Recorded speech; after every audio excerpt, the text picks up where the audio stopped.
శ్రీమంతుడు ఆయన కూడా కొరటాల గారు ఆ సినిమాకు కూడా డైరెక్టర్. సో దానికి ఎలా పిలిచారు? కొరటాల శివ ఆయన వచ్చి ఈ ఆ శ్రీమంతుడు ఆయన రాసి ఆయన వెంటనే నాకు ఫోన్ చేసి చెప్పారు, సంపత్ ఇక్కడ మీరు కన్ఫర్మ్గా నాకు ఈ సినిమా చేయాలంటే 100% చేస్తాను. నేను నాకు కాన్ఫిడెన్స్ వచ్చేసింది, ఒక రైటర్ అంటే ఎలా రాయొచ్చని.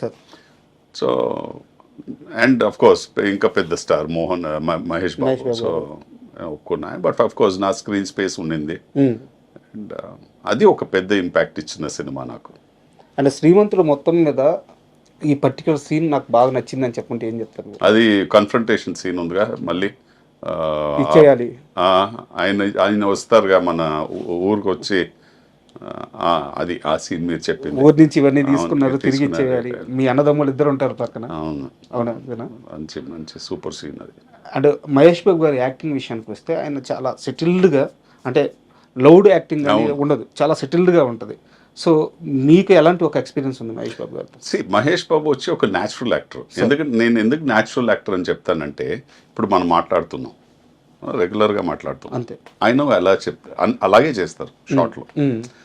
రియాలిటీలో మనం అలాగే చేసుకుంటాంగా, అంతే సార్. మనం ఎగ్జాజరేటెడ్ ఎక్స్ప్రెషన్స్తో మాట్లాడాము. అవునా మీరు ఇంటర్వ్యూ చేస్తున్నారా, ఇలా చేయంగా, అవునా ఇంటర్వ్యూ చేస్తున్నారా అట. మహేష్ బాబుది అలాగే ఉంటుంది. ఇట్స్ యాజ్ నార్మల్ యాజ్ ఒక ఇద్దరు మంది మాట్లాడుకుంటే ఎలా ఉంటుందో అలా ఉంటుంది. సో అది ఒక ఇంపాక్ట్ ఇంకా పెద్దగా ఉంటుంది అది స్క్రీన్ మీద కదా. ఒక ఆఫ్ కోర్స్ అతనిది ఆరా, అతనిది లుక్స్, ఆయన ఉన్న ఒక పర్సనాలిటీ అన్నీ ఇంకా యాడ్ అవుద్ది. మిర్చి సార్, అంటే మిర్చి సినిమా తెలుగు స్టేట్స్ని ఎంత ఊపిందో, అందులో విలన్గా యాక్ట్ చేసిన మీరు కూడా అంతే ఊపారండి. ఆ ఇంపాక్ట్ ఇప్పటికీ అలాగే ఉంది. అవును సార్, మనం మిర్చి సినిమా గురించి చాలా మాట్లాడుకోవాలి. దాని లోపలికి వెళ్ళే ముందు మిర్చి నుంచి ఒక చిన్న డైలాగ్. కన్ను రెప్పలు వాల్చకుండా చూడన్నా, దేవాగాడి కొడుకు తగ నరుకుతున్నా. వాయిస్ అసలు దేవుడిచ్చిన వరయం. అవును. మళ్ళీ మిర్చి విషయానికి వస్తే, కొరటాల శివ గారిది ఫస్ట్ మూవీ అది. అంటే ఆయనే చాలా రిస్క్ చేస్తున్నారు, ఒక రైటర్గా ఉండి డైరెక్టర్ అవుదామని చెప్పేసి. అలాంటి టైంలో మీరు అప్పటికి దమ్ము చేసినా, పంజాబ్ చేసినా ఒక పెద్ద ఇంపాక్ట్ అయితే ఇంకా మీకు పడలేదు తెలుగులో. మెయిన్ విలన్ మీరే. సో మిమ్మల్ని పెట్టుకోవడానికి ఆయన ఎలాంటి హోంవర్క్ చేశారు? మీకు ఇచ్చిన ఇన్పుట్స్ ఏంటి మిర్చి టైంకి? ఆయన నాకు తెలిసి నాకు తెలియదు ఏం హోంవర్క్ చేశారని, బట్ నా తమిళ సినిమాలు చూస్తున్నారు ఆయన అప్పుడు. సార్ చూసి నాకు కథ వచ్చి ఫోన్లో చెప్పారు ఆయన. ఫోన్ చేసి కథ చెప్పారు.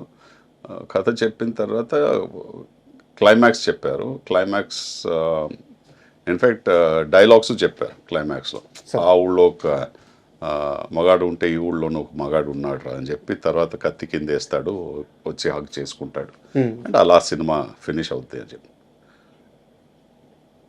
నేను అడిగిన ఒకే క్వశ్చన్ ఆయనతో, ఈ లాస్ట్ క్లైమాక్స్ డైలాగ్ చెప్పారుగా మీరు, ఈ డైలాగ్ కన్ఫర్మ్డ్గా ఉంటుంది ఆ సినిమాలో అన్న.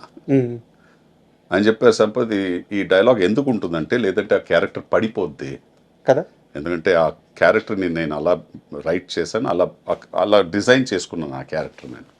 నేను చెప్పాను, ఈ డైలాగ్ మీరు పెడుతున్నారంటే నేను కన్ఫర్మ్డ్గా సినిమా చేస్తానన్న. నాకు తెలుసు అది యాజ్ అన్ క్రియేటివ్ పర్సన్ మీకు తెలుస్తుందిగా ఎక్కడ ఇంపాక్ట్ ఉంటుందని. అండ్ ఆయన వచ్చి 100% ఆ డైలాగ్ని పెట్టారు. నేను ఎలా ఊహించుకున్నాను అది, ఆ సీన్ స్క్రీన్ మీద జనాలు దాన్ని ఎలా రియాక్ట్ అవుతారని చూసాను, ఎగ్జాక్ట్లీ అదే రియాక్ట్ చేశారు. మీన్స్ ఆ డైలాగ్ ఆ క్యారెక్టర్ చెప్పిన తర్వాత, కత్తి కింద వేసిన తర్వాత థియేటర్లో ఒకే క్లాప్స్.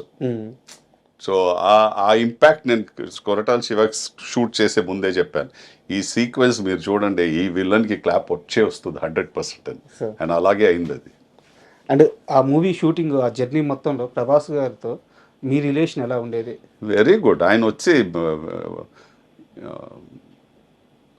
ఇంటి నుంచి అన్ని వంట చేసుకొని అన్నీ తెప్పేస్తారు ఆయన. ఫిష్ నుంచి ఇది అది మటన్ చికెన్ అదన్నీ తెప్పేస్తారు. సో ఎలా అంటే, నేను యాజ్ ఇట్ ఈస్ అప్పుడు చాలా హెఫ్టీగా ఉండేవాడు. నేను 98 kgs ఉన్నాను నేను అప్పుడే వర్కౌట్ చేసి. నేను ప్రభాస్ చెప్పేది, ప్రభాస్ నేను ఇంత తింటే ఇంకా వెయిట్ వేసేసుకుంటాను, నాతో ప్లీజ్ ఇవ్వకండి అని చెప్తే, లేదు సంపత్ మనం డెఫినెట్గా తినాలి అని. చాలా చాలా ఫ్రెండ్లీ అండ్ అంత పెద్ద స్టార్ అయినా అదన్నీ ఏం లేదు, హాయిగా ఉంటారు, And సింపుల్గా ఉంటారు. డబ్బింగ్ విషయంలో కూడా మీకు ఏదో సంపత్ నీకు కావాల్సినంత ఫ్రీడమ్ తీసుకో, ఖచ్చితంగా నువ్వే డబ్బింగ్ చెప్పి అదన్నీ అందరూ కానీ in fact first day it self చెప్పి మీరే చేయాలి ఇది, ఇంకెవరు చేయకూడదు, ఎందుకంటే ఈ ఫస్ట్ ఆఫ్ ఆల్ ఈ వాయిస్ యూనిక్ ఉంది, సెకండ్ మీరు ఈ ఈ ఈ స్లాంగ్ని పట్టేస్తే మనకు కరెక్ట్గా 100% హిట్ చేసేద్దాం మీ వాయిస్తో అని చెప్పి నేను అఫ్కోర్స్ నాకు తెలిసి నేను 3 రోజులు తీసుకున్నాను డబ్బింగ్కి దాన్ని ఆ సినిమా. ఓకే. అవును, ఎందుకంటే కొత్తగా వచ్చాను, మన తెలుగు ఆ స్లాంగ్ని పట్టాలి, ఆ డిక్షన్ లోపల వెళ్ళాలి. బట్ అందరూ నాకు చాలా సపోర్ట్ చేశారు. సో కొరటాల శివ కానీ, ప్రొడ్యూసర్స్ కానీ, వంశీ, ప్రమోద్, అఫ్కోర్స్ 100% ప్రభాస్, ఆయన చెప్పేశారు ఇంకెవరు కాదు సంపత్తి డబ్ చేయాలి ఈ సినిమా అని చెప్పేశారు. అండ్ అంటే నాకు తెలిసింది సార్, ఇది నాది తప్పు అయితే నా ఓట్స్ బ్యాక్ తీసుకుంటాను, మీరు కన్ఫర్మ్ చేయండి. మిర్చి అంత పెద్ద సక్సెస్ తర్వాత మేకర్స్ అంటే ప్రొడ్యూసర్స్ కానీ డైరెక్టర్స్ కానీ మీకు వరుసగా ఆఫర్స్ ఇవ్వడానికి రెడీ. బట్ తెలుగులో కొంతమంది హీరోలు సంపత్ని పక్కన విలన్గా పెట్టుకుంటే మేము మ్యాచ్ చేయలేము అని చెప్పేసి కొన్ని ప్రాజెక్ట్స్ మిస్ అయినాయి. అవునా? నాకు తెలియదు, దాకా రాలేదు అది. ఏంటి రాలేదు. నేను అందరూ తర్వాత చేశాను కాబట్టి మహేష్ బాబుతో చేశా, అవునవును, అందరితో చేశా. చాలా వరకు ఏంటంటే మేకర్స్ రెడీ అంట, బట్ ఏంటంటే అక్కడ ఉండే హీరోలతో సమస్య అంట. నాకు తెలియదు అలా, నేను వినలే అలా, ఎక్కడ వినలేదు. అండ్ నాకు తెలిసి అలా ఉండదు సార్, ఎందుకంటే నేను యాక్ట్ చేసిన అన్ని హీరోస్ చాలా కాన్ఫిడెంట్ అయిన హీరోస్. సో నాకు ఒక్కసారి నేను చెప్పేది యాక్ట్ చేయని హీరోల గురించి. తెలియదు నాకు, మళ్ళీ తెలీదే, నాతో యాక్ట్ చేయలేదంటే నాకు ఎలా తెలుస్తుంది సార్? అండ్ సారీ సార్, అంటే మిర్చిలోకి వెళ్దాము. మీరు డైలాగ్ చెప్పారు కాబట్టి ఒక కంటిన్యూటీ క్వశ్చన్ అడిగి మిర్చి గురించి వెళ్దాం. మామూలుగా తెలుగు 2 రాష్ట్రాల్లో ఒక వాయిస్ అంటే సీనియర్ ఎన్టీఆర్ గారు, ఆయన దేవుళ్ళ భావిస్తాం. ఆయన తరువాత మోహన్ బాబు గారు, ఆయన వాయిస్కి ఇక్కడ కొన్ని కోట్ల మంది ఫ్యాన్. అవును, బట్ ఆయన మీ వాయిస్కి ఫ్యాన్ అంటారు. అవును చెప్పారు నాకు. అంటే ఏ సందర్భంలో అలా చెప్పారు, ఏం జరిగింది కాస్త వివరంగా చెప్తారు? నేను విష్ణుతో ఒక సినిమా షూటింగ్లో ఉండేటప్పుడు వాళ్ళ ఇంటి దగ్గరే షూట్ చేశాను సార్. సో విష్ణు చెప్పారు నాన్నగారు మిమ్మల్ని కలవాలి అని చెప్తున్నారు, ప్యాకప్ అయిన తర్వాత ఇంటికి వస్తారు, వాళ్ళ గేట్ బయటే షూట్ చేస్తున్నారు సార్. సో వెళ్తే ఆయన కూర్చున్నారు అక్కడ, అండ్ చాలా చాలా అంత సింపుల్గా మాట్లాడారు నాతో. యాక్చువల్లీ వచ్చి కూర్చో సంపత్, నాకు చాలా నచ్చుతుంది, నేను నీ గురించి చదివాను, నీ గురించి విన్నాను, అండ్ నువ్వు వచ్చి మీన్స్ ఏది ఉంటే అది స్ట్రైట్ మాట్లాడేస్తావంట, ఇదన్నీ నా క్యారెక్టర్ అలాంటిదే, నేను అలాగే అదన్నీ చెప్పారు. తర్వాత ఆయనతో వచ్చి కలిసి నేను డిన్నర్ చేశాను ఆ రోజు, చాలా 3-4 అవర్స్ ఆయనతో ఉండి, ఒక మంచి ఎక్స్పీరియన్స్ అది. అప్పుడు చెప్పారా మీ వాయిస్ గురించి?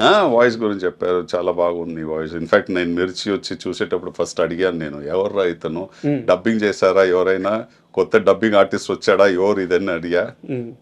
తర్వాత తెలిసింది నువ్వే, నీ వాయిస్ ఏదని చెప్పి చాలా హ్యాపీ పడి అదే చెప్పారు, క్లాస్ సినిమాలు చేయి, ఎక్కడ తగ్గకో, అలాగే ఉండో, నువ్వు ఎలా ఉన్నావో అలాగే ఉండో, అండ్ హెల్త్ అని బాగా చూసుకో అన్నీ చెప్పారు. And for more videos, please subscribe to iDream. Please subscribe to iDream. Please subscribe iDream. And please subscribe to iDream. For more videos, subscribe to iDream. please like, share and subscribe to the channel. Congratulations, iDream. Subscribe to iDream. Subscribe to iDream. So subscribe to iDream Media. iDream ki iDream team andarki huge congratulations. Please subscribe iDream Media. Please subscribe to iDream. Subscribe iDream. Please subscribe to iDream. iDream అంటే నా కళల channel subscribe చేసుకున్న నోరు తిరుగుతలేదు, మీరైతే గంట గుర్తు కొట్టండి. For more such videos, please subscribe to iDream.